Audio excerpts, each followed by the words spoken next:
இப்போ இந்த CMA சிஎஃப்ஆரோட exam orient பேட்சில் என்னெல்லாம் கவர் பண்ண போகிறோன்றதை பார்த்துக்கலாம்.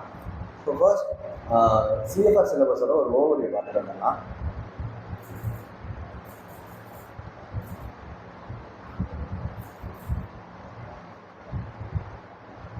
ஓகே, சிஏ ஃபைனல்லே ரொம்ப கஷ்டமான பேப்பர் எதுன்னு என்ன கேட்டால் நான் ஆடிட்னு சொல்லுவேன்.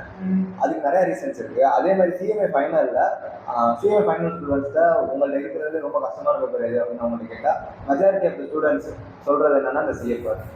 அதுக்கு பெரும்பாலும் அவங்க சொல்கிற 2 ரீசன்ஸ் என்னென்னா, ஃபர்ஸ்ட் அதில் ரொம்ப வாஸ்டான இண்டேஸ் ஃபீல் பண்ணிட்டாங்க, இண்டேஸ் ஃபுல்லாக இருக்கும். ஸோ நான் இன்டர்லேயே வந்துட்டு சரியாக படிக்கல, அப்படி இருக்கிறப்போ எப்படி என்னால் இண்டேஸ் சொல்லிக்க முடியும் அப்படின்னு ஒரு ரீசன் சொல்லுவாங்க.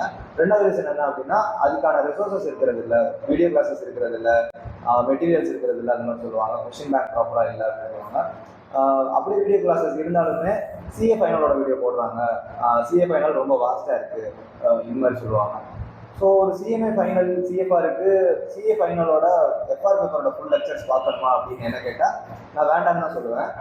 அதுக்கு ஏன் அப்படின்னா, அதுக்கான ரீசன்ஸ் என்னென்னா, ஃபர்ஸ்ட் சிஏ ஃபைனலில் ஆல்மோஸ்ட் எல்லா இண்டேசஸுமே கவர் பண்ணியிருப்பாங்க. 39 இண்டேசஸில் ஆல்மோஸ்ட் 35 இண்டேசஸ் கவர் பண்ணியிருப்பாங்க.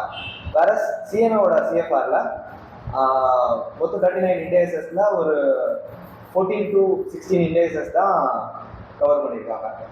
ஸோ அந்த அளவுக்கு டெப்த்தாக வீடியோ பார்க்கணுன்ற ரீசன் இல்லைன்னு நான் நினைக்கிறேன். என்னை பொறுத்த வரைக்கும் அந்த டைம் வேஸ்ட் தான். ஈவன் அந்த ஒரு டீல் பண்ணியிருக்கிற 15-16 இண்டேசஸ்மே ரொம்ப டெப்த்தாக போயிருந்துருக்க மாட்டாங்க. எல்லா இடத்துலையுமே லேசாக மேலோட்டமாக டச் பண்ணிட்டு போயிருப்பாங்க. ஸோ சிஏ ஃபைனலோட வீடியோ கிளாஸஸ் பார்க்குறது என்னை பொறுத்த வரைக்கும் தேவையில்லைன்னு நான் சொல்லுவேன்.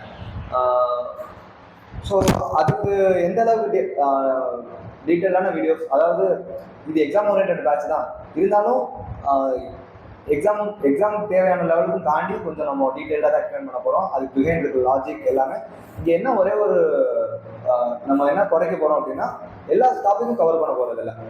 நம்ம டீல் பண்ண போகிற நம்ம கவர் பண்ண போகிற டாபிக்ஸ் எல்லாமே டெப்த்தாக போக போகிறோம். பட் தேவையில்லாதது எக்ஸாமில் வரவே போகிறது இல்லை அப்படின்னா அதெல்லாம் நம்ம கட் பண்ணிடலான்றது தான் எக்ஸாம் ஓரியன்ட் பேட்சோட ஐடியா. ஸோ இப்போது சிஎஃப்ஆரோட ஓவர்வியூ பார்த்துடலாம்.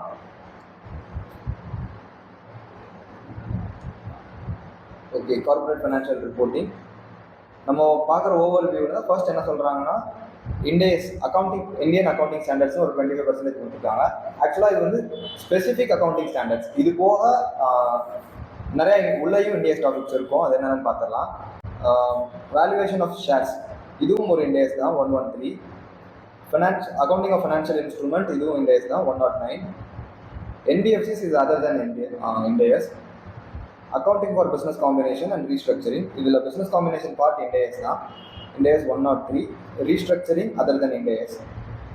கன்சாலிடேட்டட் ஃபினான்ஷியல் ஸ்டேட்மெண்ட்ஸ் பார்த்தோம்னாலும் இண்டியஸ் தான். அப்புறம் recent developments in financial reporting and government accounting இது ரெண்டும் அதர் தென் இண்டியஸ். ஸோ இந்த ஓவர்வியூ பார்க்குறப்பவே நமக்கு தெரியும், ஒரு 60% இண்டியஸ் அண்ட் 40% அதர் தென் இண்டியஸில் இருக்குது.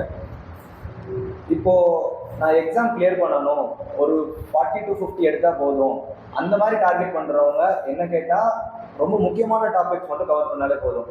இல்லை நான் எக்ஸாம்ஷன்லாம் ட்ரை பண்ணுறேன் அப்படின்னா அவங்க ஃபுல் டாபிக்ஸ் எல்லா டாபிக்ஸுமே போகணும். ஸோ இப்போ இந்த எக்ஸாம் ஓரியன்ட் பேட்சில் கண்டிப்பாக நம்ம இந்த ஃபுல் லெக்சர்ஸ் பார்த்துட்டு ப்ளஸ் நம்ம சொல்கிற ப்ராக்டிஸ்லாம் பண்ணாங்கன்னா ஒரு 40 to 50% ஈஸியாக மார்க் எடுக்கிற மாதிரி வீடியோஸ் போடலான்றது தான் நம்ம எய்ம். ஸோ அந்த விதத்தில் ஒரு பேப்பர் ப்ரிப்பரேஷன் இறங்குறோம், ஃபர்ஸ்ட் நம்ம பண்ண வேண்டியது என்ன அப்படின்னா, லைஃப் ஜாக்கெட் போடுற மாதிரி ஏபிசி அனாலிசிஸ் பண்ணிடுறோம். ஏபிசி அனாலிசிஸில் ஏ கேட்டகரின்றது லைஃப் ஜாக்கெட் மாதிரி, அது இல்லாமல் நம்ம எக்ஸாம் போயிடவே கூடாது. ஸோ ஏ கேட்டகரியில் இருக்கிற எல்லா டாப்பிக்கும் நம்ம கவர் பண்ணிடணும், இது ரொம்ப எசென்ஷியல். அண்ட் அடுத்த செகண்டரியாக நம்ம பி கேட்டகரியில் போகணும். ஸோ சி கேட்டகரி என்ன கேட்டால் டைம் இருந்தால் பண்ணணும், இல்லாட்டி பண்ண வேண்டாம். இந்த ஏபிசி அனாலிசிஸ் பண்ணிட்டு ஏ கேட்டகரியை மட்டும் கவர் பண்ணிட்டு எக்ஸாம் போகணும் ஏன் சொல்கிறேன் அப்படின்னா, அது வெரி எசென்ஷியல்.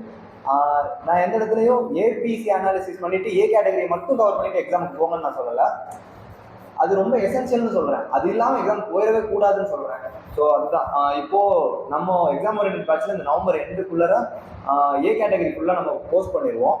இப்போ ஏ கேட்டகரி அடுத்து உங்களுக்கு என்ன கொஸ்டின் வரும் அப்படின்னா, ஓகே நான் ஏ கேட்டகரியை கவர் பண்ணிடுறேன், ஏ கேட்டகரியை மட்டும் கவர் பண்ணிட்டு போனா நான் எக்ஸாம்ல எவ்வளோ மார்க் வாங்கலாம் அப்படின்னு நீங்க சொல்றீங்கன்னா, இப்போ நான் இந்த இடத்துல சி கேட்டகரி நான் ஒன்றுமே போடலை, A category and B category மட்டும் தான் நான் பிரிச்சிருக்கேன்.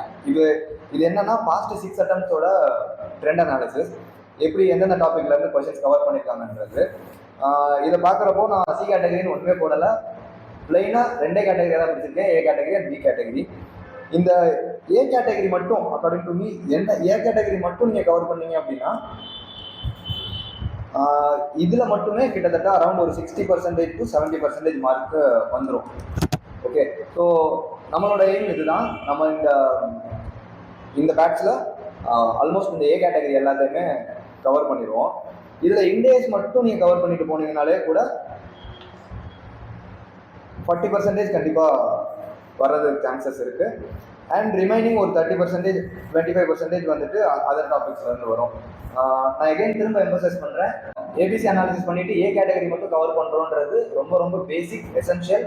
யாராக இருந்தாலும் நான் 40-50 வேணும்னாலும் சரி, எனக்கு எக்ஸாம்ஷனுக்கு மேலே வேணும்னாலும் கண்டிப்பாக ஏ கேட்டகரி கவர் பண்ணியே ஆகணும். அதுதான் நான் எம்பசைஸ் பண்ணுறேன். ஓகே.